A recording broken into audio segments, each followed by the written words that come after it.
It's my great pleasure to have joining me today Jan Markell. She is founder and director of Olive Tree Ministries, a ministry dedicated toward helping believers understand the times and be watchmen on the wall with an end-time perspective. She's also the host of Understanding the Times radio program that now airs weekly on 900 radio stations and around the world electronically. Jan, thank you for joining me today. Jimmy, thank you for having me. It's always great to have you on the show. You're very well respected.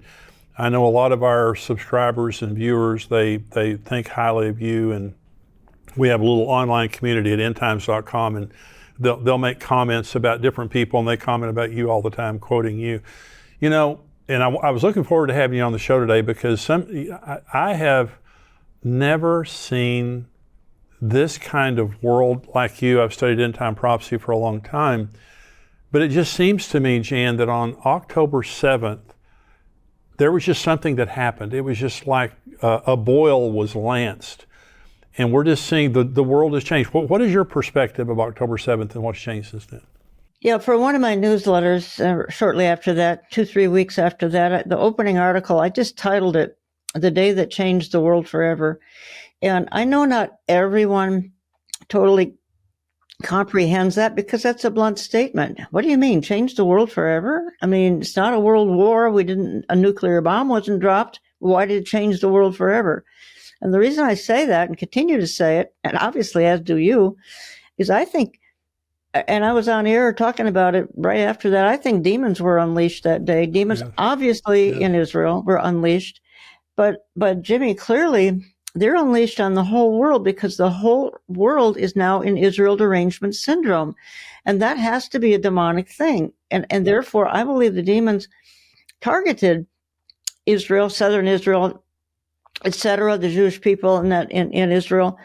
They targeted, but they just funneled out to every major capital in the world because then, and we continue to see it's died down a little bit, but these global demonstrations, hate Israel. And who are they cheering for? Hamas. Yes. Whoever thought we would be in a world where barbarians are cheered? And I have to ask, is this sort of setting the stage for the Antichrist, who will be the ultimate barbarian, and the world will be cheering him as well? Well, the deception, when the Antichrist comes, 2 Thessalonians 2 says that, Satan will come with all power, signs, and lying wonders, right before the Antichrist comes. The deception in the world today, I mean, it's just on every level. Yep. You talked about Hamas. Hamas they're rock stars in the Arab world today. Only 5% of the Arab world condemns what Hamas did on October 7th. And if this was an article in the Jerusalem Post, if there was a free election held today with the Palestinians in the West Bank and in Jerusalem, they would vote Hamas to rule them. And so as the world is trying to force Israel into a two-state solution, literally, they're trying to force them into a two-state solution with people who want to destroy them. It's crazy. See, the world is upside down. And I guess we shouldn't be surprised because we're trending towards the tribulation. And as a result, nothing makes sense because we're preparing for the Antichrist. You and I are never going to see him, thankfully. But much of the world is. And I wish much of the world were paying attention, even listening to our discussion, not suggesting it's the world's most profound, but I do think we're telling some truth here that not everybody is.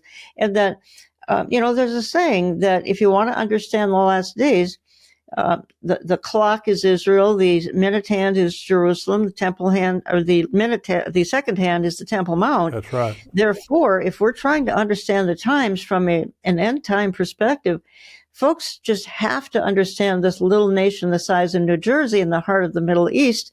And quite frankly, Jimmy, probably 80% of our churches or more, they don't address it. They have no intention of addressing, nor do they consider the fact that the king is coming. That's just not on their pulpit agenda. And there was a pastor that last year, he got in his pulpit and he said, "I'm just so sick of all this talk about the end times." I don't, 30% of the Bible is prophecy, and most of that's end time prophecy. The Lord, one out of 30 verses in the New Testament talks about the return of Jesus. the Lord put a lot in there for us pastors and Bible teachers so that we could prepare people for the end times. And it's amazing to me that most churches won't talk about it, most pastors won't talk about it. And it's really why the Lord raised you up and raised me up and people like us. I truly believe one of the purposes of my life is to herald the return of Jesus and to keep people encouraged. Now, the reality, Jan, this is the way I feel right now. I started teaching on Bible prophecy 41 years ago. This is the world that I always envisioned at the very end. I mean, I wake up today and I'm just thinking, Jesus has to come soon. I mean, I don't set dates. Exactly. He's got to come soon. Exactly. Yeah, no, I started about that time too, almost exactly the same years ago. But I never thought back then that we'd be saying what we're saying now. And so it's a privilege, it's a challenge, but it's a privilege to be born for such a time as this, even though, and I know believers, I know many, even who are viewing this as we speak, because of the stress and tension of being a part of the last generation before the church departs. I mean, they're going through terrible testings and trials and heartaches, and we all have them. I'm going through some of my own as well, and I think the devil is just trying to take Israel out, trying to take the believers out. I'm not sure. I mean, it's a 1-2 punch. I think first Israel, and then he's after the Christians. So, and that's a prophecy in the Bible. And Jesus says you'll be hated by all nations for my name's sake. And I think that's a reference to Jews and Christians being hated in the last days. We see it. It's unbelievable. So I love what you just said. You said that the clock is Israel, the minute hand is Jerusalem, the second hand is the Temple Mount. Talk about I totally agree with that. I've never heard that before. I love that. The Temple Mount, they have the red heifers. And one of the pretext of Hamas on October 7th was protecting the Temple Mount. Do you think there's a real possibility of Israel rebuilding the temple anytime soon? Well, I personally think the Antichrist will have to be on the scene before they can rebuild. That's my own personal opinion.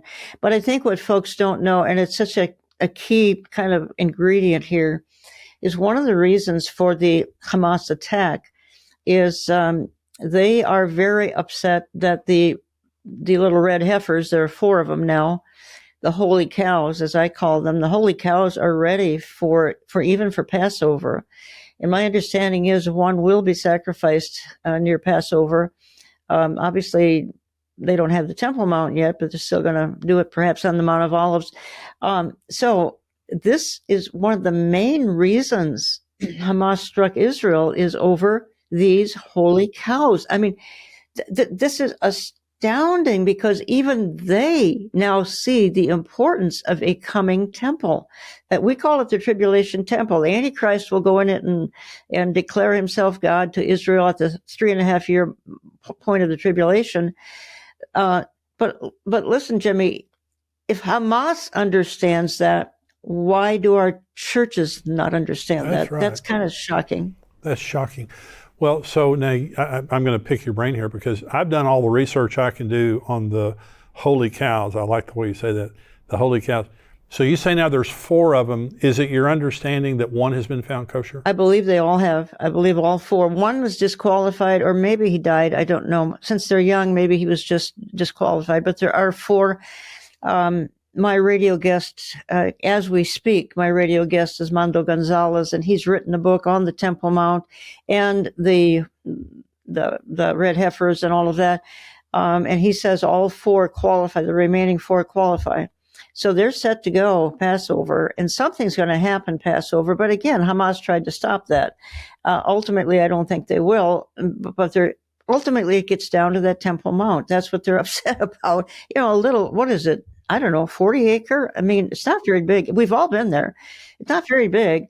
And yet it seems like the target, the bullseye of the world is that Temple Mount. And, you know, there have been 2 temples. There's going to be a 3rd and then a 4th. And I've been in it, and I'm sure you have too. And, you know, it's kind of creepy to even be over circulating around it or inside of it and take your shoes off and all that. But nonetheless, that is ground zero. That's my only point. Yes, that is ground zero. Yes, it is.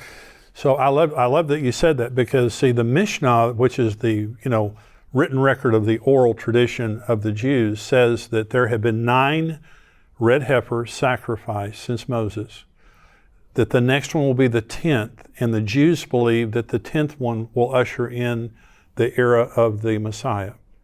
And so, and they may be right. well, I mean, if this happens in April, I think April 22nd, right around in there, is the Passover this year.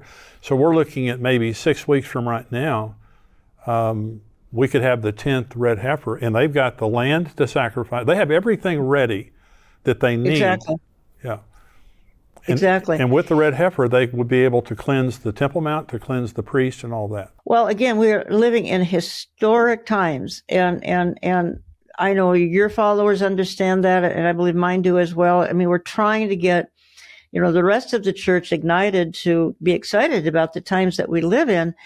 I mean, it's a privilege and a challenge to be born for such a time as this, because, I mean, I just said, if demons were unleashed, they're unleashed against us as well. I mean, the devil hates us as much as he hates the Jews. And that's why I think we're at a time and going to intensify of just incredible satanic pushback in the life of every believer.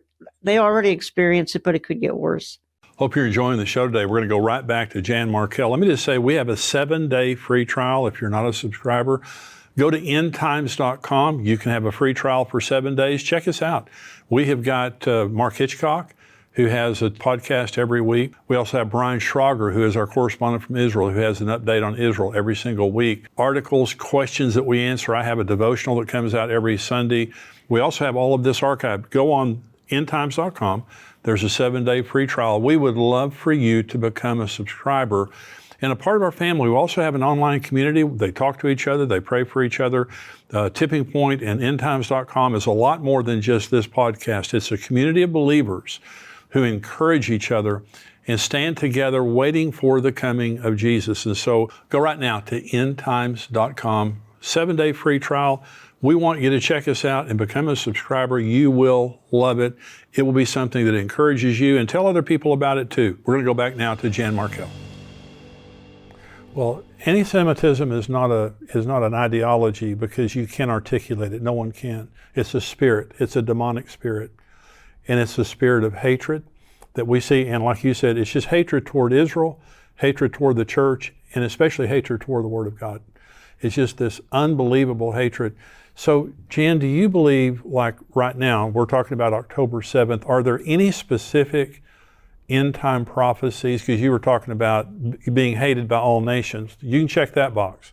I mean, that's never been as true as it is right now. Are there any specific prophecies? For example, Psalm 83 is the war between Israel and her immediate neighbors. Do you believe that this is a part of that? Well, it certainly could be. Some feel that Psalm 83 is an imprecatory prayer and not a war, and I don't know that we know that. But I think there are some other incredible things happening surrounding all this. Number one, I see one of the greatest, fallout from October 7th is the Jews are going back to Israel in record number. They don't feel safe in London. They don't feel safe in New York. Now, they're not all going back, but far more than before that date. So we have aliyah happening, I think probably almost unprecedented level. And isn't that sad? I mean, they had to face a catastrophe to get them to go back, but that's what's caused many to do that. So, Jimmy, when we look at signs of the times, I mean, there are just so many. I think, and I was interviewing Jack Hibbs very recently, and we discussed something found in Isaiah. I'm blanking out, Isaiah 17, and that would be the obliteration of Damascus. And I think we need to be keeping our eye on Damascus right now. I know we're watching Lebanon, and we're watching even some of the West Bank, and even obviously Gaza. But I think something could happen with Israel having to strike Damascus. And I think that would unleash a lot. That could even unleash Gog Magog. It could be tied in with, and I hope not, but if it does, then we have a catastrophe up ahead, tied in with Israel striking Iran. does she have a choice? Iran has declared war on her. Does she have a choice? Well, Iran right now is testing these ballistic missiles to strike the Air Force bases in Israel. They're doing it publicly. They are publicizing their practice of striking Israel. And I've read reports that they're weeks away from nuclear material. Who knows Yes, where exactly. they are. But it's an existential threat to Israel, and as difficult of a situation that Israel is in. See, Jeremiah 49 is the prophecy of Elam, Elam being destroyed. Well, I don't know. Bill Salas, we both know Bill, and Bill is an expert in those things. But if Israel struck Iran, they would strike probably southern Iran, which is Elam. That's where a lot of their nuclear facilities are and their launchers are. The interesting thing about Jeremiah 49, it says, I'm going to knock the bow out of your hand, your launchers out of your hand.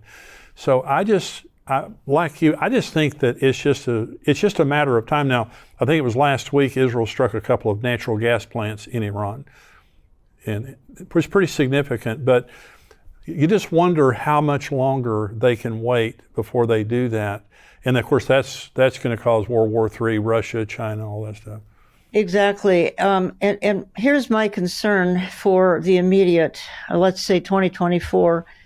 And you asked about, signs that we're paying attention to. And I think one of the biggest ones would be that the world lacks a leader and America lacks a leader. But see, they're tapping into that. The evil world is tapping into that.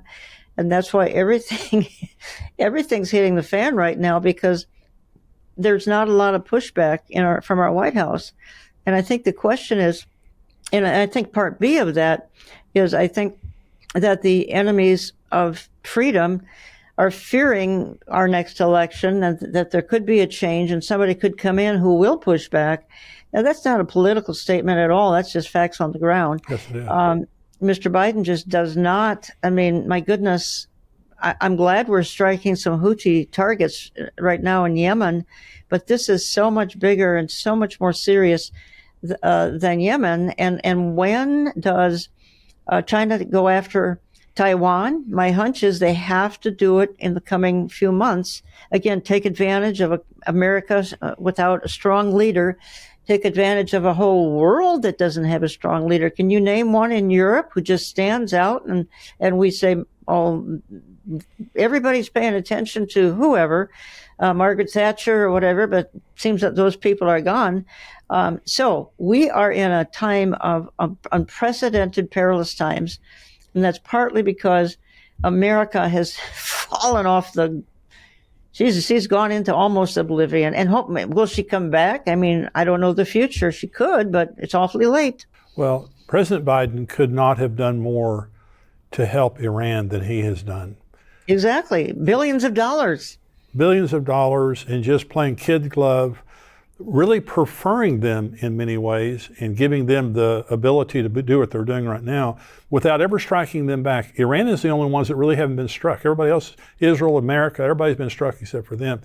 So let me ask you, so there is a eclipse coming up on April the 8th, which is the second eclipse. The first one was in 2017. The second one's coming up April 8th, which marks an X over America. And it's a very ominous thing. It happened in the 19th century, early 19th century, and there were massive earthquakes in the central region of the United States. There was one eclipse that happened in 1918, and 650,000 Americans died of the Spanish flu. So if God sets signs in the sun, moon, and stars, that's what Jesus said, it seems as though this is a very ominous sign for America. We don't know exactly what's going to happen, but the first eclipse was in 2017, and since then we've had COVID. And so do you have any thoughts about the eclipse coming up April 8th? No, I don't. But as you said, Jesus talks about signs in the heavens, and I do think we need to pay attention to them. Now, you can go way overboard and suddenly everything in the sky means this and this and this. But he didn't say that for no reason at all. He said that because there's some meaning to what's going on in the heavens. So I do think that we need to pay attention to these things without going overboard. Please, you don't have to write a book about everything that's going to come up here, but at least be paying attention. I mean, I think today, Jimmy, we need to pay attention to everything that may have been kind of ordinary a few years ago. Yeah. Our times aren't the same. They all changed on October the 7th. Everything's different since then. So I just say let's pay attention. Absolutely. And we're vulnerable. America. We're so vulnerable. Hope you enjoyed today's podcast. Listen, go to endtimes.com, become a subscriber for $7 a month. We would love to have you become a subscriber and get everything, the show that you saw today, get it ad-free, the entire show that we only show to subscribers on endtimes.com. Plus, we have other podcasts, much more information, $7 a month. It's an absolute bargain. Go there right now and sign up. I want you to be a part of our online community, encouraging each other, being encouraged and enlightened about what's happening in these very severe days that we're living in. Also, you can support us with a one-time gift or a recurring gift. Go to endtimes.com. You can contribute there. Any gift that you give is so appreciated. Many people give to us every single month. It is a huge blessing to us, and it helps us to bring this message back to you and also to other people around the world. And we're trying to spread the message farther and farther because people are discouraged. Many people are overwhelmed. That's what's happening in the world. And we have the answer. It's the gospel of Jesus Christ and it's end-time prophecy. Thanks for tuning in today. I'll see you next time.